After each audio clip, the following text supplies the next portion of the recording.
Welcome to the Idaho Main Street Podcast, where we talk about the issues that matter to you.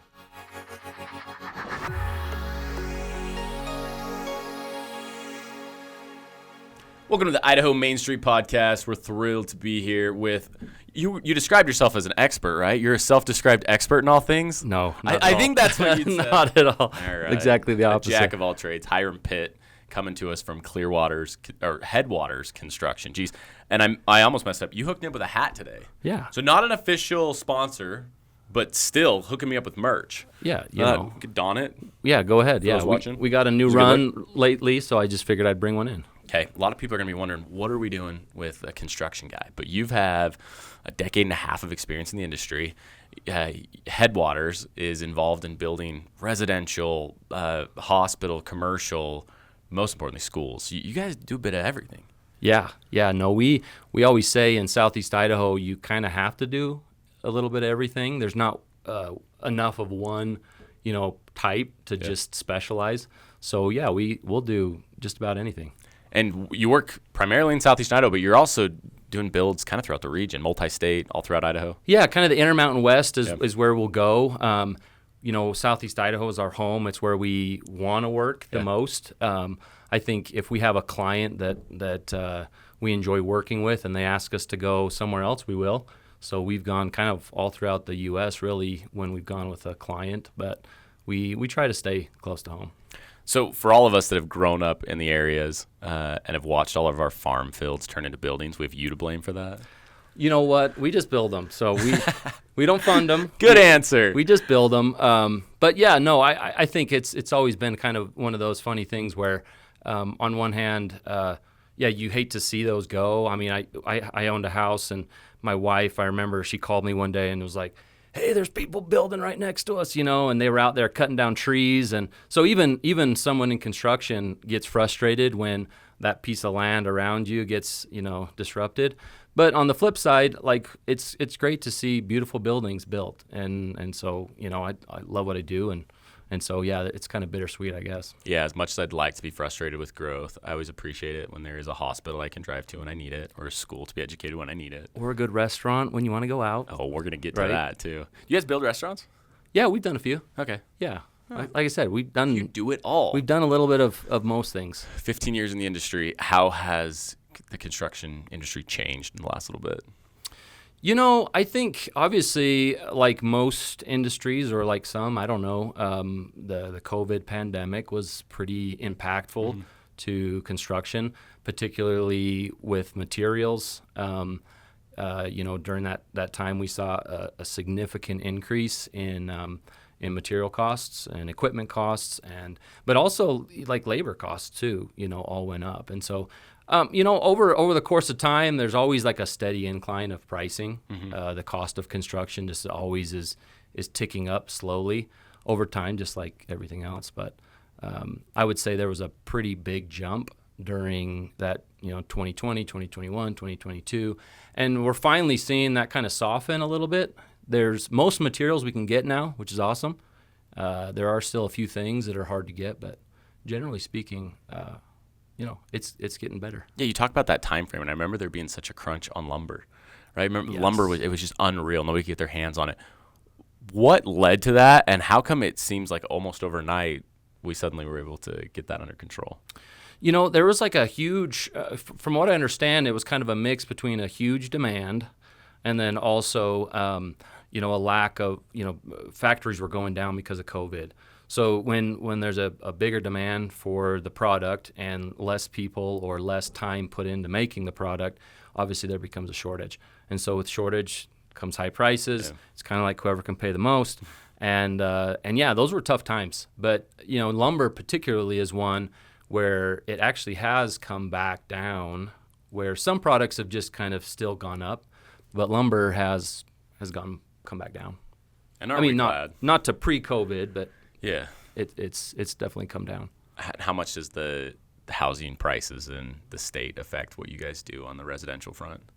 I would say from residential, we do residential when it is almost like a commercial project. Okay. So it's if we're doing multiple homes at once, We started in Victor, Idaho. That's where Headwaters started. And our headquarters has since moved to Rexburg, but we still have an office there. We still at times work up there. And so if we're doing 5 or 6 homes at a time type thing, we'll do the residential. But we predominantly do commercial construction. So, yeah. We talk on the podcast a lot to policymakers about, that side of legislation, policy, getting things to a point where really right up to the point where you and your folks can come in, where industry and private enterprise can get projects across the finish line. And we talk a lot about education. So we referenced before how Headwaters is really big in building schools and school projects. You've had your fingerprints on a lot of not only new builds, but also just additions, athletic complexes. Walk us through kind of why education facilities are such a big part of what you do. Yeah. Part of it was, number one, we love building schools. We love building, it's one of our favorite types, and primarily because of the end result, right? The purpose of those facilities. And so we had an opportunity to build Thunder Ridge High School here back in 2016 is when it started, finished in 2018. And from there, we've been continuously building. We've been on a school project, if not multiple school projects, every year since. And so you're right. We've done a lot of additions, renovation work, modernization, HVAC upgrades. That's a big one. Athletic facilities, tons of gyms. Everyone loves to play sports around here. So, but it's hard because I think the reason why we do a lot more of those rather than new schools is really that challenge to get the funds enough to build a new school. Obviously, those new schools have a higher price tag, and so a lot of districts get creative on how they can fulfill their needs or serve their needs of their students by just doing, additions and renovations and things like that. Little Band-Aid fixes. Yeah, they're good. They're still. The cool thing is when districts when they get a bond passed and they can do a job, I really believe they do a great job in trying to fill the needs, but also build, or have us build a structure that's going to last a long time. So they're good, but yeah, it is a challenge when they need a new school and can't really get there. Let's talk about that price tag. We've had Chairman Dave Lent, the Senate Education Committee, on, and he said most people would be surprised at how much it costs to build a new school. And so when they run these bonds and they're asking for a lot of money from the community, and then some people kind of shy away from that dollar amount. And, Chairman Lent says, yeah, the price of schools has gone up. Why is it so much more expensive now?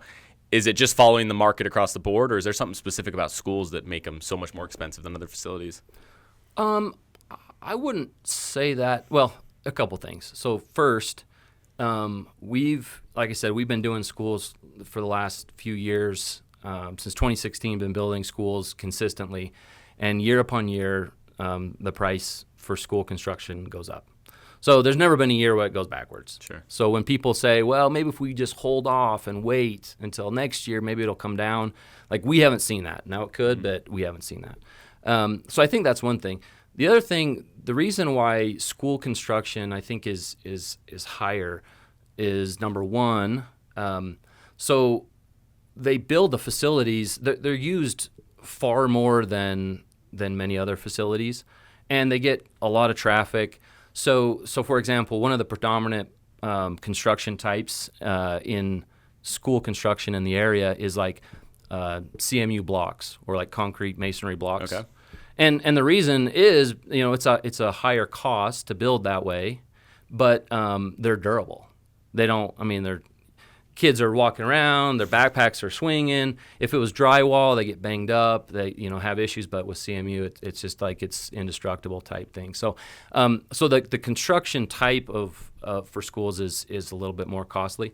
And then I think the last thing about it is, so to build a school project for even subcontractors, everyone that works on a school project has to be Public Works licensed. Okay. So there's like an added level of what that subcontractor or contractor needs to do to even be able to bid on a school project.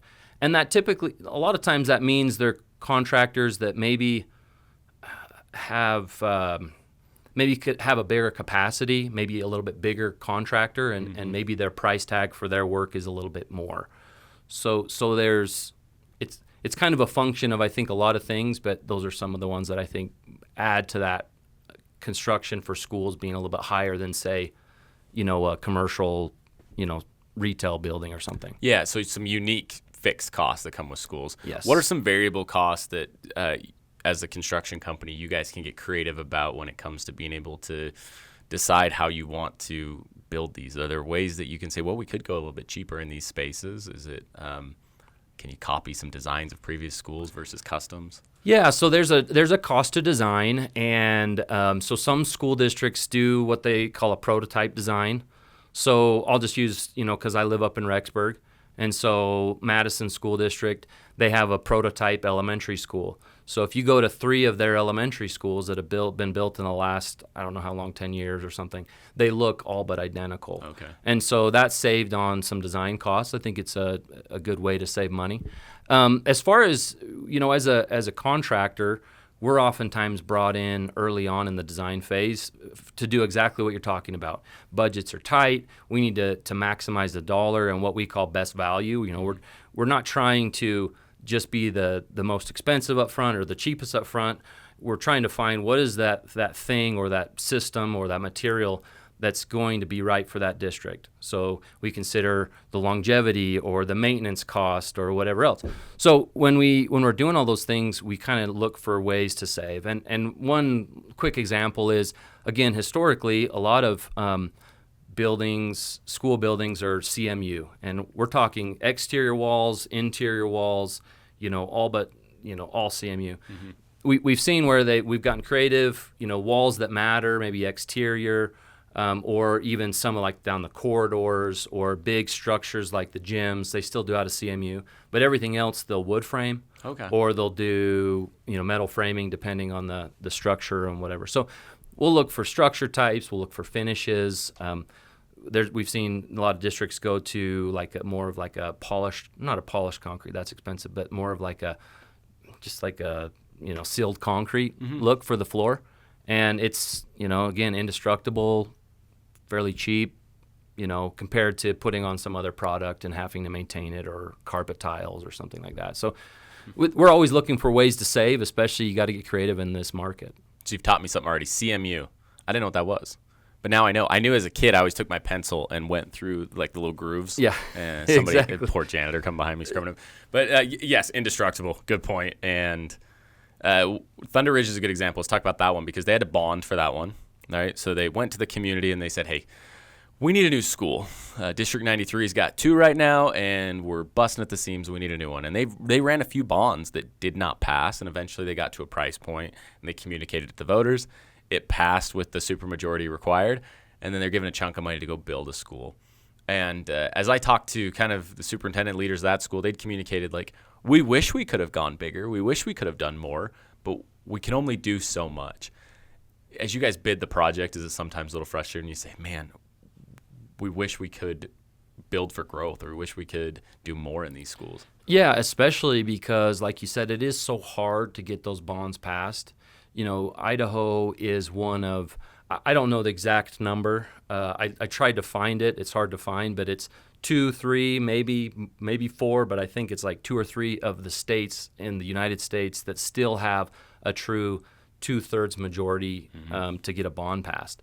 And so there's a lot that have 3/5, but to have a true 2/3, 66.67%, there's only a few of us left. And so getting the bonds passed are very, very, very tricky. And so, yeah, it's sometimes sad to see, the districts finally get it passed. And then, obviously they'd love to provide, or build for the future. But what we do, the reality is we got to get creative. So a lot of times what we'll do is, we'll go through the design process and design the building. We design the core, and I say we design, but we're part of the team, right? The architects do the designing, but the core of the building is designed for a certain number of students, and usually it's that expanded population. It's for growth. And then we build the classroom spaces to accommodate maybe the current need and a small amount of growth.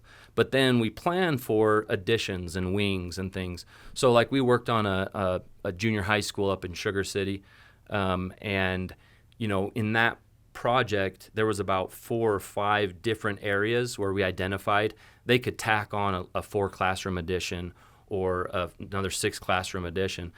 In the future. So their building fits their needs. They actually, when they opened, I think they had a classroom or 2 that were not used. I think those have been filled by now, but they kind of have capacity, but like their lunchroom, their and kitchen and the gyms and those core spaces that everyone uses is big enough to accommodate kind of that growth. So is the hope that those wings can be provided instead of slapping all the modular classrooms around? Yeah, that's the idea. And the problem is you go back 20 years or 30 years or 50. I mean, some of the schools around the state are 60, 70, 80 years old, right? Yeah. And so, those facilities, they didn't plan for that growth necessarily. Whereas now, I mean, even to the point where we'll accommodate some of the, to be able to tie into the HVAC systems or to some of the electrical system, for example, so that when you do tack on that, it's kind of you get the best bang for the buck, and so they can, whether they save up some money as a district or, some of the new programs that the state has for helping school districts, giving them some money for facilities and maintenance and things like that, to do a little 4 classroom addition is a lot cheaper than, building a whole new school. Yeah, and I'm glad you brought that up because, so Governor Little recognized some of the challenges that come as you bring up with the bonding, that there are schools that their facilities are just underfunded. They can't seem to pass a bond. So the governor and the legislature steps up. They said, we're going to provide some additional dollars through property tax relief and these other funds to provide that so that schools can have a solution to their inferior facilities. That's been helpful, but that might not be the have-all, be-all. Walk us through, in your seat, the experiences you've had, knowing that there's some funds that are available now that weren't, but that isn't solving all the problems, right? Yeah, I think what the state, and I don't, I'm not an expert by any means in this topic. I've done a lot of research into it because it does affect, obviously, our construction industry, and so I wanted to be educated, but in talking with districts that we work with and trying to understand it better, I think that the state, I mean, like everything else, they do their best to try to figure solutions for the problems. And it's not always a one-size-fits-all, and so I've heard from districts that are a little bit larger that some of these new programs that the state's put out is actually very helpful to them. It's been really great. I've heard from some other districts that are maybe a little smaller. They don't get the quantity of money that would create an opportunity to maybe put into a bigger project. And so, is it helpful? Yeah, I mean, of course it's helpful, but we're initially when we heard about the House Bill 521 and some of the changes that were coming down, a lot of us were looking at saying like, man, without knowing everything, maybe there'll be some windfall of construction projects that follow. Maybe we should, we got to get out there and start seeing what's going on. They haven't got the money yet from it, so maybe there will be in the future. But in talking with those districts that we, work with and stuff, I don't see it turning into a situation where they're going to build a bunch of buildings.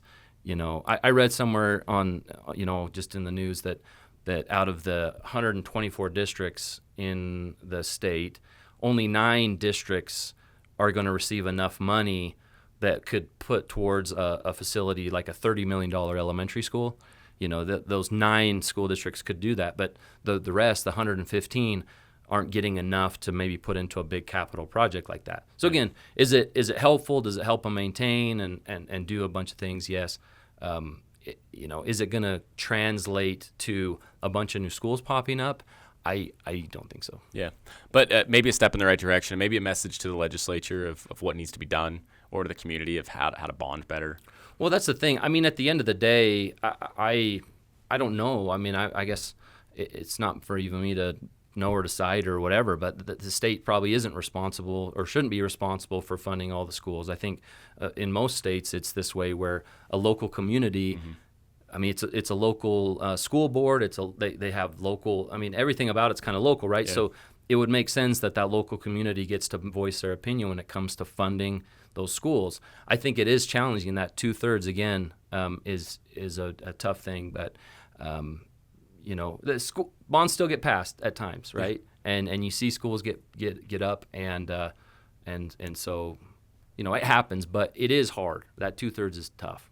If nothing else, there is a new spotlight in the area on the importance of our school facilities. They've kind of drawn the attention to, we've got some rough schools. We've heard about the raw sewage out in Salmon and, just some of the big problems that some of these schools are experiencing. It's got to feel good to have a legacy of coming in and updating and building new ones as somebody who's, from the community and has a family.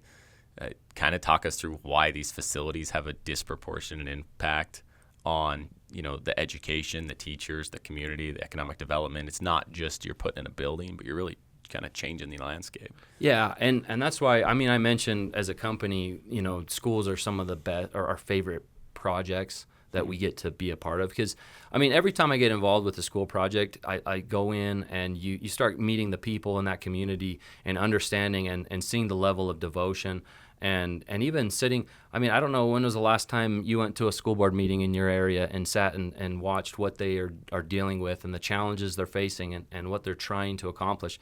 I enjoy sitting at those school board meetings. Not that I understand everything, but I sure enjoy seeing people passionate about the education system and our kids and things. And so we love seeing how the schools become that hub of that community, and we built Thunder Ridge, and this last weekend I got to go see my son in the debate competition that he loves and is passionate about at Thunder Ridge High School.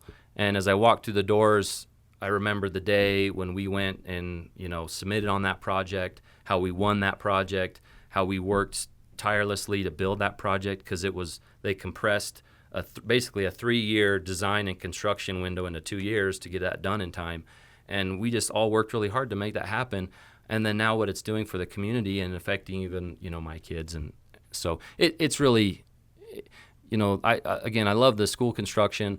I wish that there was a way that the bonds were maybe easier to pass so that these districts that have these huge needs, these old facilities that really need updating, they had a way to get there. But again, it kind of is what it is. So. I love this full circle of, your son at the debate tournament and you being part of the whole project.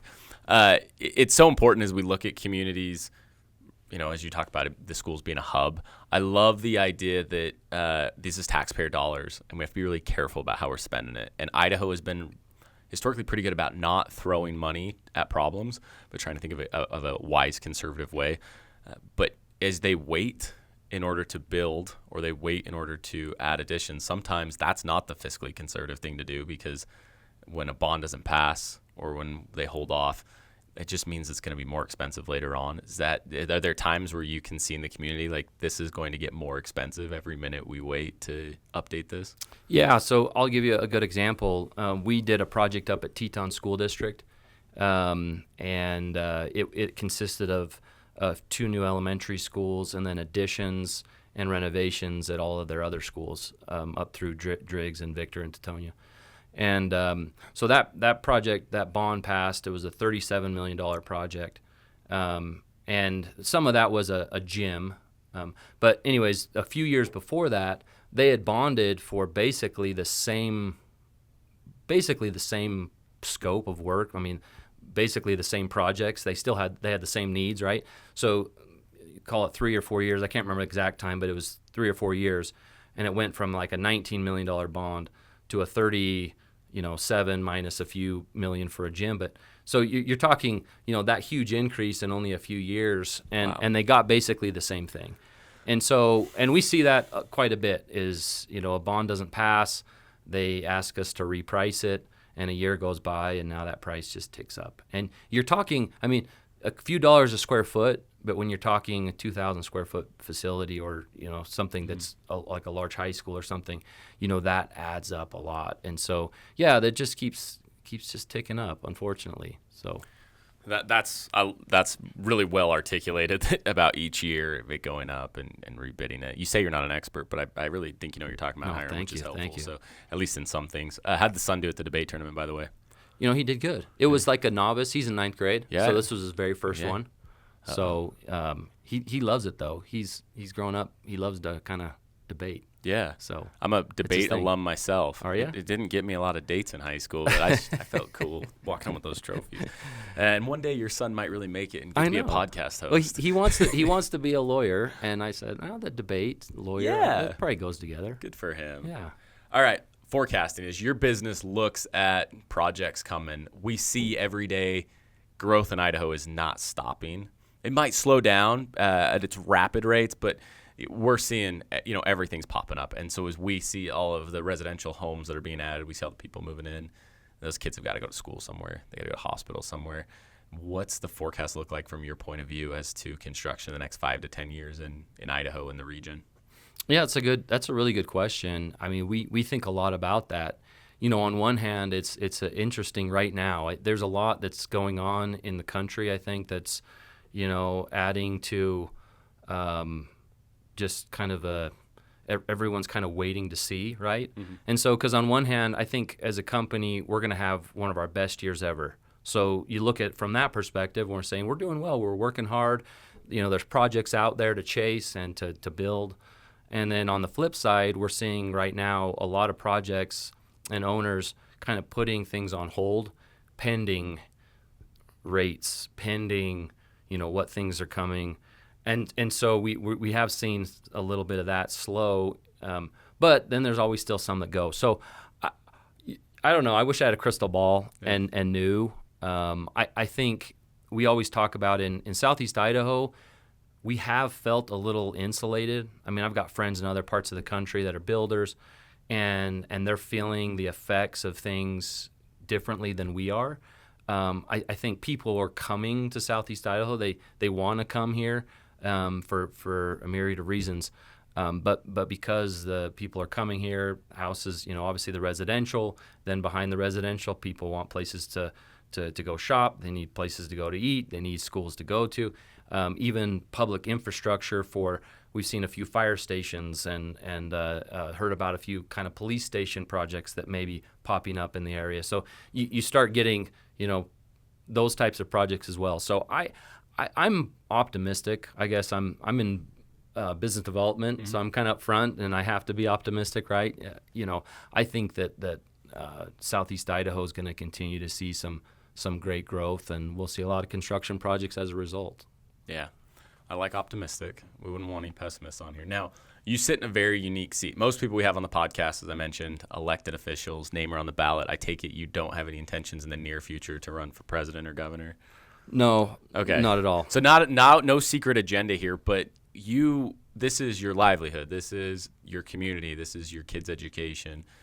Talk to our listeners as an industry expert, as somebody who this is your whole life. Why is it important that they get informed and they go vote? And I say that because this may go live before or after the presidential election. I'm not sure what our schedule looks like on publishing this, but you won't find anybody on the street that can't name the two people running for president, but you'll struggle to find people who will be able to explain, like, typically what a bond is or why it's important, or who's their county commissioners, things like that. Stuff that I find really important that really affects your business when it comes to zoning and permitting and when it comes to bonds and projects. You're not a politician. You work for a construction company, but you can see the impacts of these types of elections and decisions.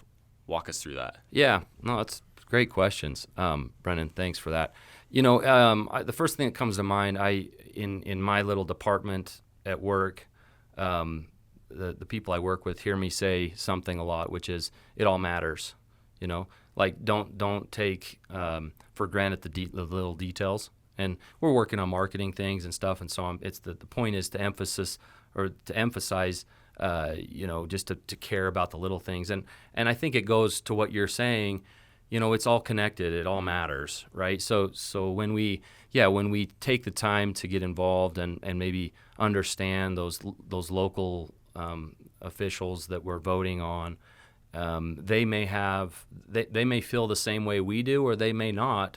But unless we know, we won't know who to vote for.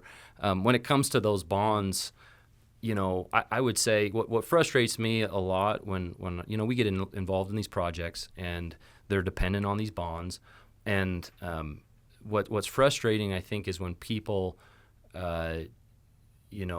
hear something from a friend or something, and then instead of maybe going out and getting the information, they just kind of perpetuate the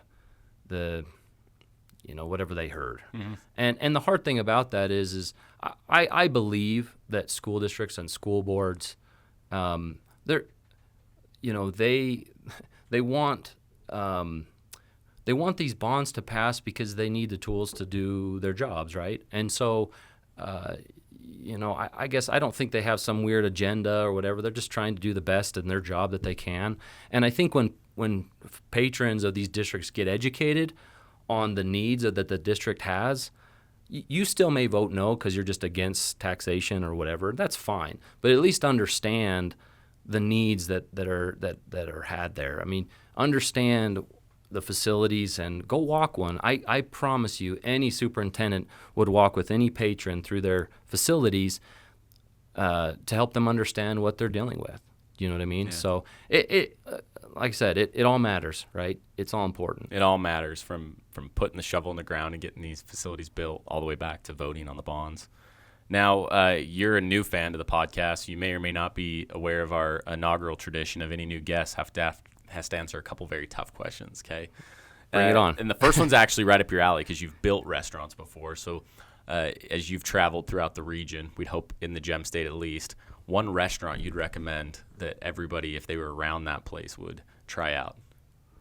Around here? Yeah, around anywhere you've been in Idaho.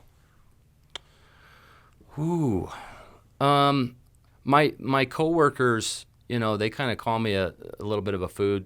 Are you a foodie? Like, not really, though. I'm not. I mean, just compared to them, maybe. Okay. But I do like to go out to eat. Yeah. I do it probably every day. All right. So you should have some good choices. So I should, but that's a hard one. I would say, I'll have to say, because I live up in Rexburg, one of my favorite places up there is Righteous Slice. The pizza joint. The pizza joint. A little hot honey pizza. Yeah. You get the Cookie Monster milkshake. Yeah. Yeah, you know. I know. I'm a foodie. Yeah, I mean, we know the Howells, who are that's where the honey comes from on the bee sting. It's called the bee sting. So, anyways, it's just something I like it because it's unique and there's only one of them. So perfect. If you're ever running through Rexburg, grab a slice. And then go look at that the Madison High School as a good facility that's been built. Yeah, and we built Righteous Slice too. Oh, did you? Yeah. I feel like you should have led with that. That whole building right there. No conflict of interest, but you built all that. Yeah. Everything in that area, in that Hemming Village, or just Hemming Village. Yeah. That was your fingerprints. Good for you. All right. Second question gets a little bit harder. Okay. Book. You've read a book in your life that you think, wow, this was life-changing. Everybody needs to read the book, whether it's One Fish, Two Fish, Red Fish, Blue Fish, or something a little deeper. Wow. It's funny. I go in these like kind of, I don't really read books. I listen, right? That counts. And I mean, lately I've been burning through the Lord of the Rings. Whoa. Which it's a slow burn because they're like 20 hours each, right? But that's not the one that's what I've been listening to lately. I think the most impactful one I've read as of late, Leaders Eat Last. Yeah. I really liked that one. That's not Simon Sinek, is it? It is. It is Simon Sinek. Okay. Yeah, good. And I just think it really kind of is inspirational as you try to be more of a leader, whether that's in your company, your family, I saw application, community, church, whatever you're a part of. Some of those principles I think are, transverse all that. So that's a great book recommendation. So when you go to Righteous Slice, I expect you to be at the back of the line. Because leaders. Oh no! Believe me. I've. It's funny you say that because like a lot of times since reading that book, even though it doesn't translate exactly this way, but with family events or company events, I always try to linger and eat last. I don't know. There you go. And then the trick of that is if you eat last, you're still eating when they have to clean up, and you're not stuck taking the garbage out of that. It's kind of. No, that's a good call. Yeah, that's all right. Hyrum, a lot of people are going to be listening today thinking, wow, I've never had hands-on experience with construction, but I've been in some of these facilities, whether it's one that Headwaters Construction built or one that anybody built. I think today you've offered a really unique perspective on why the decisions our policymakers make matter, why showing up to the polls matter, why getting informed about these projects matter. And I'm not just saying that you've been an awesome guest because you brought me a hat, but we appreciate the perspective you brought today. Any last words on this topic before we have to wrap up? Man, honestly, we could probably go for a long time talking about, how these projects are bid out and some of the nuances and things like that.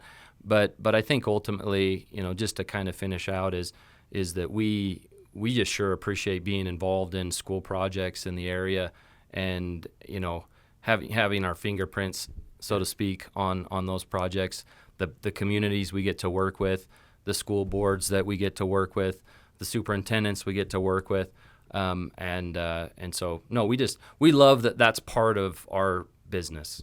I think it's really important to us. So, Hyrum, we appreciate you on. Not only did you hook me up with a cool hat, you taught me what CMUs are, and I think I've made a new friend today. So this is a big deal for me. Of course, man. Hyrum, thanks so much for joining us. Thanks, Brandon. Until next time.